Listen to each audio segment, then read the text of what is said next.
I'm telling you right now, as someone who struggled for 8 years in a continuous cycle of doing things out of shame and guilt and fear of not being enough, it is not going to work.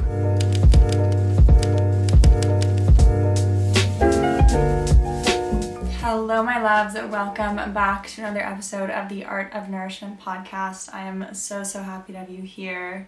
I hope you're having an amazing day or night or whenever you are listening to this. And if you are watching this, hello, hi. I am now going to be filming my podcasts and posting them on YouTube so we can get just more of a little intimate experience. And also because I feel like sometimes I post podcasts and then I wish I had posted a YouTube video on it, but then it feels kind of redundant to film the exact same thing in YouTube form. And now you'll get the best of both worlds. Maybe you don't want to go all the way to the podcast app, and now I got you. You can come hang out with me in my little podcast spot. Right now I am sipping on a apple cider that is so delicious. I've never been an apple cider person, but this is so good. All you do is you take basically apple juice, if you don't have apple cider, and you heat it up. You add cinnamon, cloves, star anise, and orange peels. Oh my goodness, you guys, this is so delicious. So that's what I'm sipping on today. Grab a little drink, a tea, a hot chocolate, whatever is fueling you today, and let's get into the episode. It's actually been so long since I've sat down and recorded a podcast, and I'm really excited to be sitting here right now, and being able to do both the YouTube and the podcast recording is just really giving me life right now. I'm very excited for this new chapter. So hello, hi, so grateful to have you here, whether you're listening or whether you are watching me. If you are not already following me on Instagram, it is Miranda Rocks, ROX. I will put it in the show notes and down below in the video. And I usually do put up little question boxes about what you guys want to see from me, and that includes podcast episodes and YouTube videos. So if you want to be a little bit more involved in the decision-making process and the creative process, then definitely go follow me over there. Otherwise, I think we should just jump right into it. Today's episode is all about New Year's and 2024. Now let me first say Happy New Year's. I hope you're having an amazing first couple days of January. This episode is all about how to start the new year in flow. And like I said, I'm not a huge fan of January, but I'm also really not a fan of New Year's. I don't want to say I hate it, but I really strongly dislike the notion around New Year's. Right now we're in a place, and this happens in every single New Year, where everyone is hustling and bustling. They are trying to kick their own butts to get to the next place. They are trying to create their dream lives and really get into gear and do all of these things that, yes, in theory are healthy and, you know, good, but I think that the way we approach it is really toxic, and I think that it's just not what we should be doing as a society. I feel like in January, people are a little bit tired, a little bit burnt out from the holidays. I think a lot of people really struggle with Christmas and New Year's as well, whether that's because of grief, whether that's because they weren't able to be with their family, whether that's because they were with their family, but maybe it's really heavy to be with their family. I definitely struggled a lot for many years around Christmas because of my eating disorder. And it definitely took away a lot of the joy that you're supposed to feel around Christmas. And so for me, January never felt like a good time to start the new year because I was still really heavy in my body and still trying to process all those feelings that would come up around the holidays and Christmas and New Year's. What I'm trying to say is there is a lot of big feelings generally around the holidays. And immediately, once we hit New Year's, once we hit January 1st, everyone is pushed into the idea that you have to be constantly bettering yourself and creating something and doing something, otherwise you're not worthy enough, or you're not trying hard enough, or you're not going to be enough in the new year. And I really resent that. I really don't like the way that we are told as a society that our worth equates to how much we work, because that really just goes back to the culture of work till you drop, which I really don't like. And I know that we're moving away from that slowly in our society, but I do still think that there are so many people that are really proud of how hard they work. And I'm not saying that's a bad thing at all, but I'm saying if you're working insanely hard 24/7, burnout is expected, because you're not supposed to be doing that. Your body is wanting rest, is wanting you to slow down, and I guarantee in the New Year's most people are doing the complete opposite. And don't get me wrong, I've done that. I've done the whole goal planning, goal setting, 2024 vision board, 2024 what am I going to achieve, quarterly goals, monthly goals, weekly goals, health, fitness, wellness, social media goals, all of the things. I totally get it and I totally understand, and I think it's great, really great to have goals. But I think that especially with all of the pressure around New Year's, every time I do the whole shebang, the goal setting, goal planning, getting a 2024 planner, bullet journaling, having my goals up in my calendar, etc., booking all the classes, going, 5-6 times a week to the gym, I always, and keyword always, burnout. Whether that's in January, whether that's in February, whether that's in March, it never lasts the whole year. And I could start and plan as much as I wanted to. I could spend months and months planning the next year. And every time, because I'm so full force into it, I don't feel like I'm able to continue it, because realistically those things are not sustainable, especially if you're going from one way of living to immediately the next day you wake up, supposedly it's a new year, and you have to be doing all of these things, and if you don't, you are deemed that you're not doing enough, or that you're deemed unworthy. And there's so much pressure, and there's so much, I'm seeing right now on social media so many videos, and just for a preface, I'm filming this and it's the first week of January. I'm seeing so many videos saying, okay, first week of January is done. What have you done to achieve your goals? What have you done to make yourself closer? What have you achieved? Have you started your 2024 on the wrong foot? And that is what leads to the whole, oh, I messed up, I guess I'll start next year. Or haven't completed every single thing on my list, I guess I'm failing. And it brings so much guilt and shame that we really don't need as a society, because let's face it, we have so much guilt and shame around everything else in our lives. We don't need this one extra thing just because it's quote unquote New Year's. It's something that I feel like it's something that capitalism profits off of, right? It profits off of convincing you that you have to be a new person, that you have to reset your life, that you have to buy the new planner, get the new gym membership, get the new workout set your goals to something super extreme, because if you don't do that in 2024, how are you going to achieve your dream life? And yes, there are certain truths in each thing that's being said, but the whole story isn't being played for everyone, and it's really hard to be able to take a step back when all you see around you are people literally killing themselves to reach their goals. It's something that I have never felt aligned with, literally ever, and I've always wanted to be the big planner girl. I literally used to bullet journal. And I still use Notion. It's not like I'm dissing any of these things. I just think that this period of the year is so driven by the need to be enough instead of wanting to better yourself in a sustainable, healthy, and flowy way. I think a lot of this is very masculine, not in the sense of, oh, it's manly or whatever, but more in the sense of energy-wise. As women, we are cyclical beings. We like to live in flow. We like to live with ease. And I think a lot of the messaging around New Year's is very anti-flow. And speaking of, women and cyclical beings, we're in winter right now. So winter is associated with the part of your cycle that's menstruating. And so basically all that means is that you're more likely to turn inwards. It's more of an internal journey. You're wanting a lot of rest. You're craving warm foods. You're craving comfort. You're craving maybe reading books, relaxing, not as much time outside, not as much time socializing. It's more of an inward journey.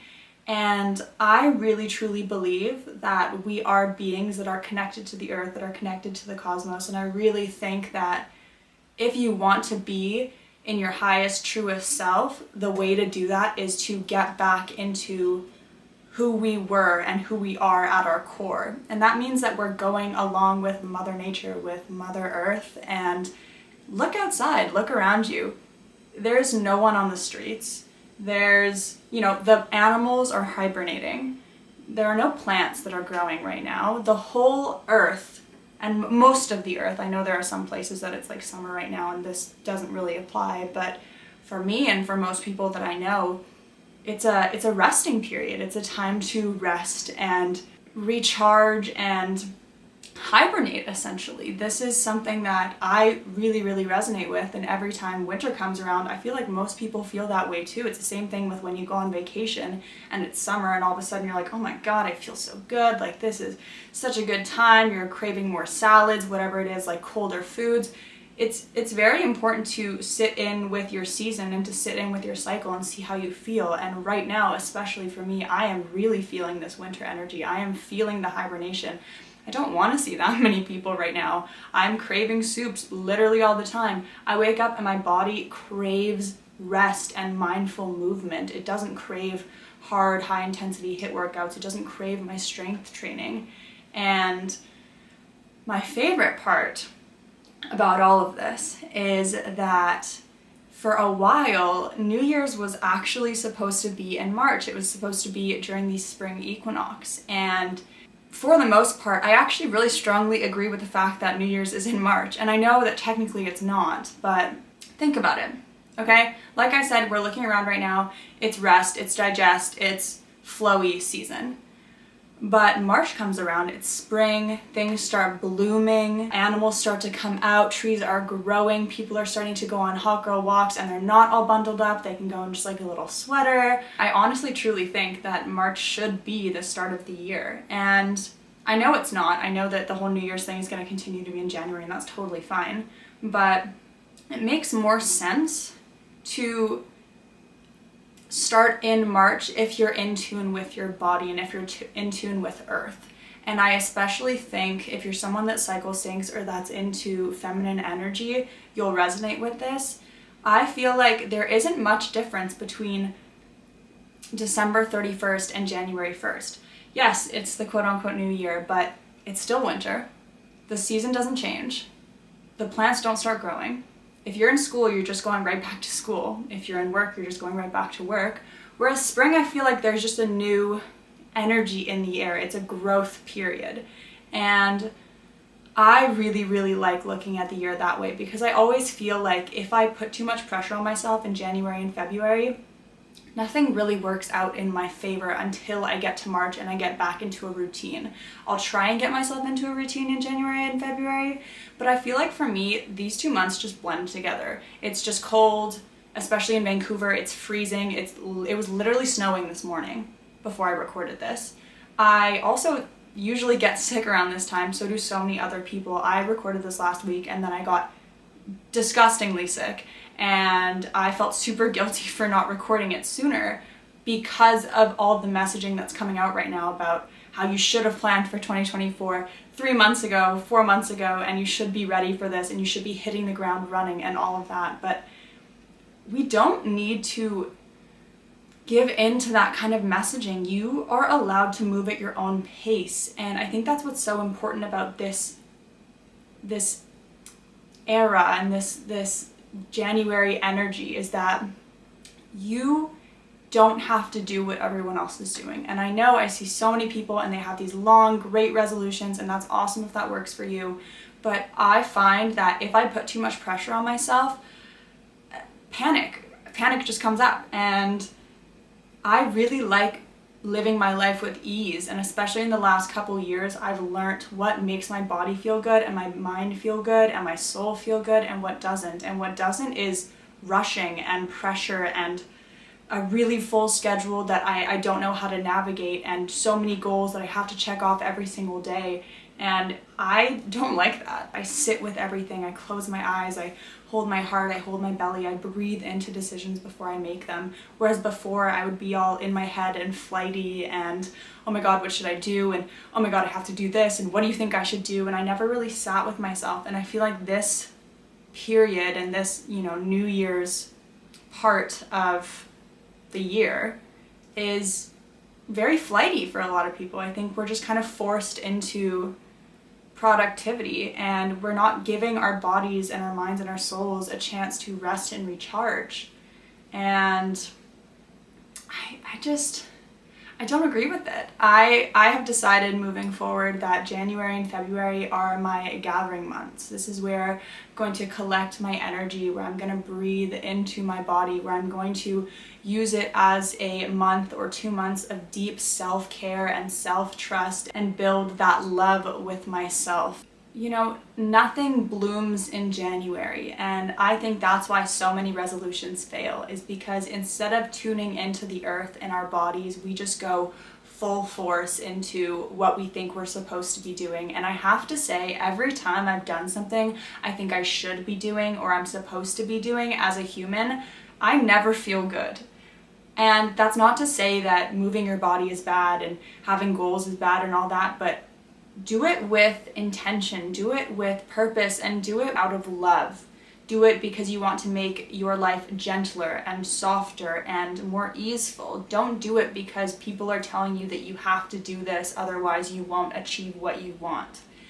It just really irks me that we're taught right now that if you're not setting the tone, quote unquote, for 2024, you're gonna have a terrible year. Who came up with that? That's ridiculous. Like, I was sick after New Year's. Does that mean I'm gonna have a terrible 2024? No, because you know what I did? I listened to my body. I didn't push myself. I eased into the year, and I'm still easing, and that's what I want this episode to be about, is I want to show you that you can ease into the new year. You don't have to listen to what anyone else is saying. Honestly, you don't even have to listen to me. Listen to yourself, listen to your body. I think that's the thing that I see the most, and the theme that I see the most recurring. Was that English? I don't know. Anyway, that's the theme that I think is the most recurring theme, and it's that all of the people, or most of the people, that hit the ground running and go full force into all of these things are so disconnected from their bodies. And as someone who had an eating disorder for 8 years and was really disconnected from my body, I can't do it again. And it hurts me to see other people do that, because at the end of it all, your body and yourself, that's the only person that's going to be with you forever, no matter what. So doing all these things that take you further and further away from that connection can be really detrimental, especially, you know, as women. I think that as women, we really deserve to be in that flow state. And a lot of the times around this time of year, I don't see that happening. And I'm not saying, again, I just want to reiterate, I'm not saying that having goals is bad. I'm not saying that, you know, deciding to start doing things in January is bad. Not at all. But I want this to be your reminder that you don't have to force yourself into things just because other people are doing them. You are allowed to slowly ease in to this new year. You are allowed to take January, take February, and slowly integrate what you're learning, slowly integrate what you want to do. If you're someone who spent the last week of 2023 figuring out what your goals were and how many things you needed to do and what you're going to do, and you're doing the first week and you're already overwhelmed, this is your sign to take a step back and just sit with yourself. Ask yourself, what's really important to me right now? What are my intentions for this year going forwards? What would make me feel good right now? It doesn't have to be a long list. And the great thing about this is the more you ease yourself into it, the more that you'll be able to build sustainable habits versus burning out really quickly because you've listed all of these things that you have to do and you don't get them done, and then you feel really bad, so then you try and wake up earlier and get them done again, but then you're so tired because you're meal prepping and you're eating all these foods, but you're probably not eating enough, and you're running around and you're working out, but you're probably working your body too hard, and you're trying to journal, but then you're so stressed out that you're probably only journaling a little bit and you're not really getting into the deep things. It's a cycle, and I think that we're finally at a place where we're moving out of the your worth equals how productive you are era and more into the ease and flow era. And I really think that all women and men deserve to be in that era. And yes, men do live on the timeline that society has deemed as normal, and yes, women don't. You know, we are 28-day cycled beings, and we just don't really do the same things that they do. But I do really think that everyone would benefit from just slowing down and living with this intention and ease. Now that I've done my little rant on what I'm thinking for New Year's, let's talk some things that you can do if you still want to be in that energy, but you also want to be in flow and you want to ease yourself into this new year and you want to go into it with love and being gentle with yourself and your body. First thing you can do is, like I said, instead of setting New Year's resolutions, set New Year's intentions. I love this so much. I've been doing this for a couple years and it just makes the year so much better and so much less stressful. You don't have to be anti anything New Year's. You can still do all the things other people are doing, just do them in a more flowy way. So the way I did that was I made my intentions instead of New Year's resolutions. And what that means is making intentions for the year that are vague, but still specific enough to one area of your life. But we want it to be vague so that it can apply to a couple different things. And it also reduces the pressure of having to complete certain things because you're able to complete it in a variety of different ways that all in the end help you grow. Because the whole point of intentions is we're not hitting these resolutions and then leaving them behind. We're really building and creating sustainable habits and change. So stop putting so much pressure on yourself to completely change overnight and create this massively different personality. You can do it slowly and you can do it gently, because the only way that the body responds well is when you do listen to it and when you go gently and kindly and with love. So, my intentions that I did for this year. First one is cultivate more self-trust / body love practices. Again, vague enough that it can apply to a lot of different things, but also specific enough that I know how I'm going to feel when I'm on that journey. And that doesn't mean that the journey ends, but I know that I'm going to be starting to build my self-trust throughout the year. And that includes literally so many different things that I could do. You can write down, if you want, underneath the thing how you're going to do it, what you want to do, etc., etc. And that's kind of the more plannery area. Or you could leave it vague and just see what happens. That's my favorite thing. I'm a non-specific generator, and that is how my body and my mind and my manifestations thrive. But going off your human design and how you feel, you can figure out what feels best for you and your body.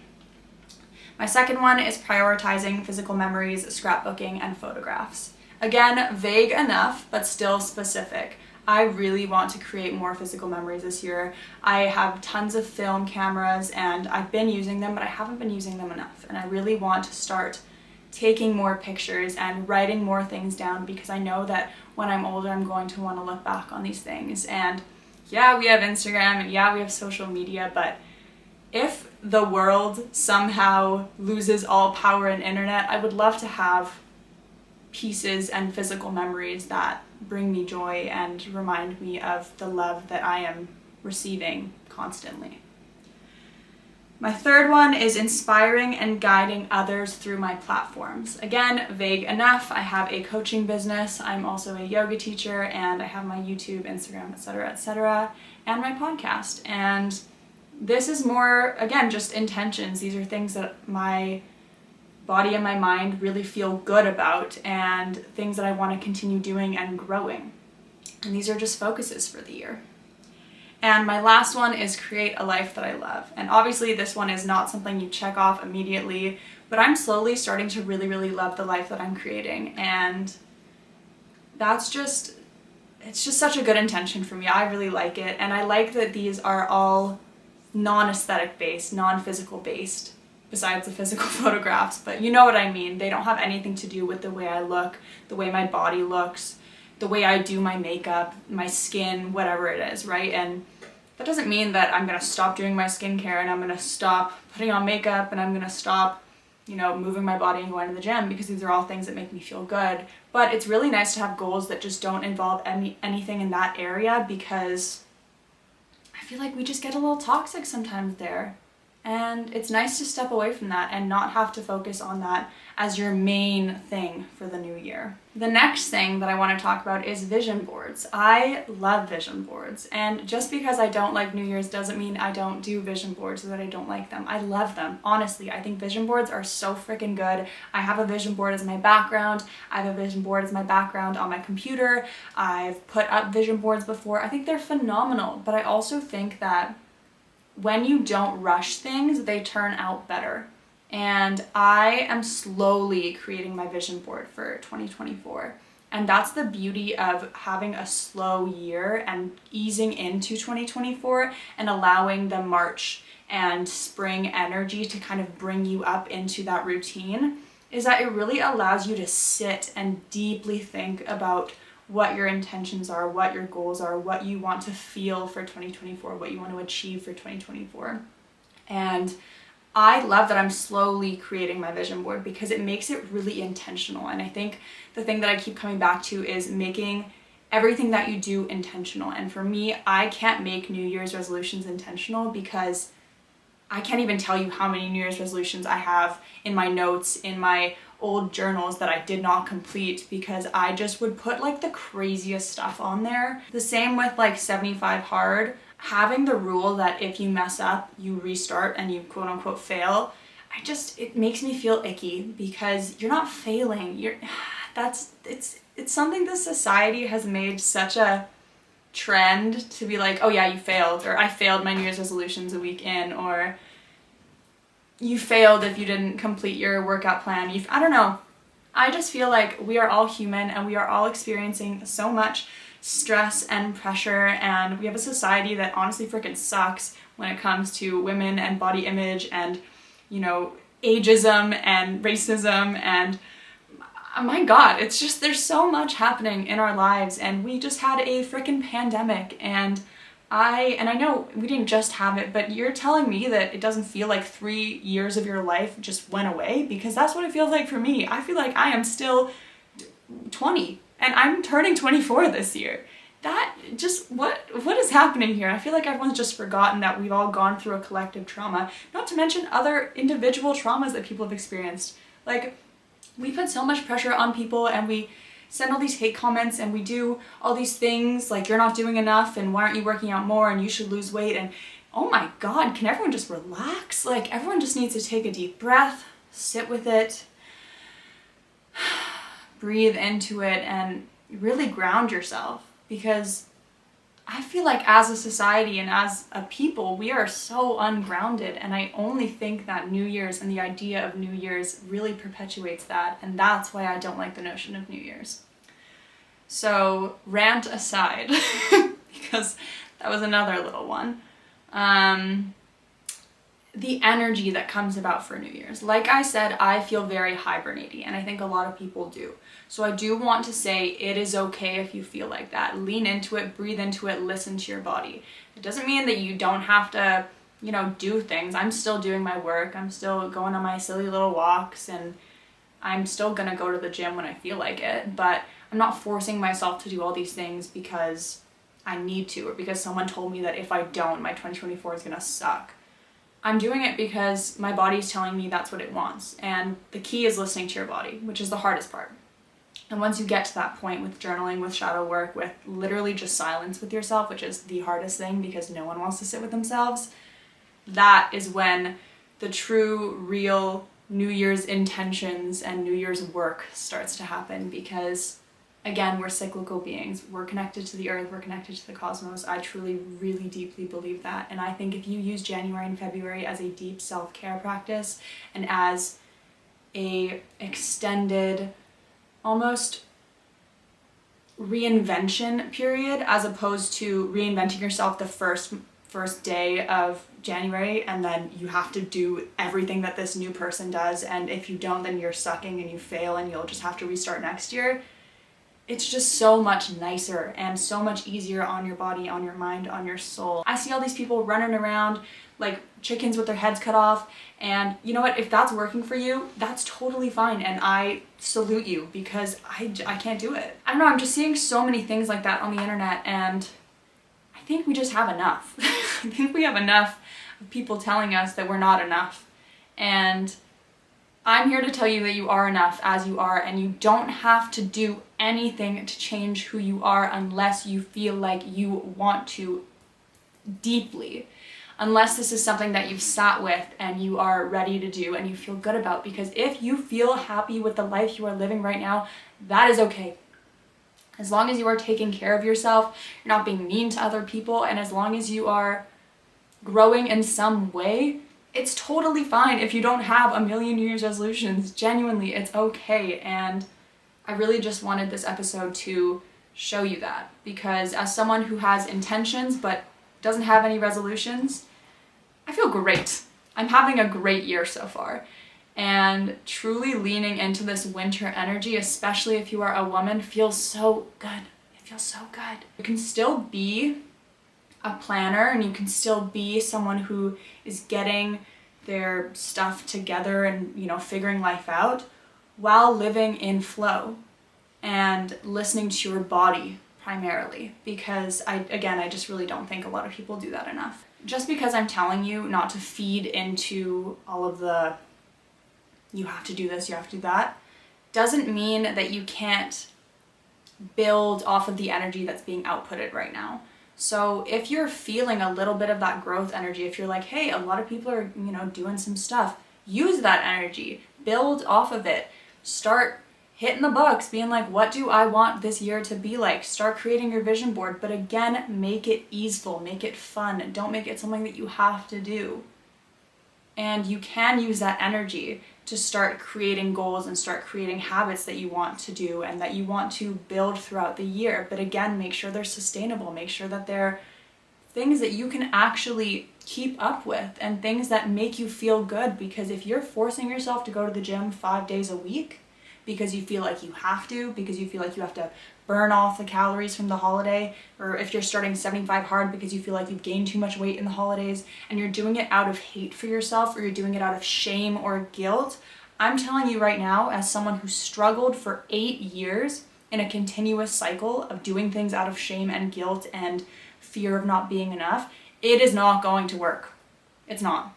Everyone is unique and different and beautiful in their own way, and it's so important to be able to sit back and not compare yourself to other people and really truly sit and breathe and ask yourself, what do I want right now? What do I need right now? What do I feel like right now? And I think that's what's being taken away in New Year's, is the ability to ask yourself what you need. Because right now we're going off of what everyone is saying you need. And to be honest, you don't need to meal prep. You don't need to go to the gym 7 times a week. You don't need to do HIIT workouts. You don't need to journal every day. You don't need to check off your planner every single day. You just need to do the things that make you feel good. And it's okay if those things don't align with the wellness society or social media or whatever it is. You can do things that make you feel good, period. And you don't have to get sucked in to this new year, new me crap, because you're still the same person. You're growing and constantly evolving, and that's the beauty of human nature. So breathe into it, lean into it. You're never going to be the person that you are today. You're always going to be growing. You're always going to be evolving. So allow yourself to enjoy it. Allow yourself to enjoy the process. And that's what I think is also missing in a lot of the New Year's journeys and just all of those things that come about in New Year's. I just can't emphasize enough that coming back to yourself is the most amazing thing that you can do for yourself and for your body, and honestly for other people, because once you feel good about yourself and once you feel good internally and you start to listen to your body and you do things that are easeful and make you feel good and you're doing it out of love, not hate, shame, or guilt, everything starts to flow around you. Your energy becomes magnetized. You start to feel amazing. You start to be kind to other people in ways that you didn't even know you could be kind. And other people will bring that energy back tenfold. Your manifestations will come into fruition. You will just be a magnetic being because you are so filled with love for yourself and gratitude for everyone around you and everything around you. And you are doing everything out of love. And that is just the best thing that you can ever do for yourself. So that is my take on New Year's and New Year's resolutions. And I hope that you can take something out of this episode you know, take what resonates and leave what doesn't. I'm just a human, and I'm just someone who's also figuring out their own journey, but this just feels so much better for me and my body, and I honestly think it's something that we need to hear more as a society, because we're all just going through it. Like, we need someone to be able to say you can rest and you don't have to do what everyone else is doing. Everyone is on their own path, and I think it's really important to remember that. So I'm going to end the video there. I'm going to end the podcast there. I hope you enjoyed it. I'm really excited to start filming my podcasts and uploading them more frequently. And if you're not already following me on YouTube, subscribe to me on YouTube. It is Miranda Rocks, same on every platform. I still have some one-on-one coaching spots available. I coach women to food freedom, to listen to their bodies, to rebalance their hormones, and to just live happier, nourished lives. So if that feels like something that you are ready to do, I will put the link in the show notes, and I will put the link down below, and you can apply. And if you are wanting some kind of a soft, flowy life, I am re-releasing my card deck. This is a self-care is not optional card deck. It is 30 days to a happier you, and essentially you get a card every single day to jumpstart your self-care journey. And I'm very, very excited about it. And I'm so in love with this deck. This was created really just truly with so much love and care, and self-care is not optional. And it's really, really tiny little things that you can do, tiny little habits on a daily basis that will just make you feel a little bit better every single day. And that is the way we build sustainable habits, and no other way. Thank you so, so much for listening. I hope you have the most amazing week, and I will see you in my next podcast or my next video.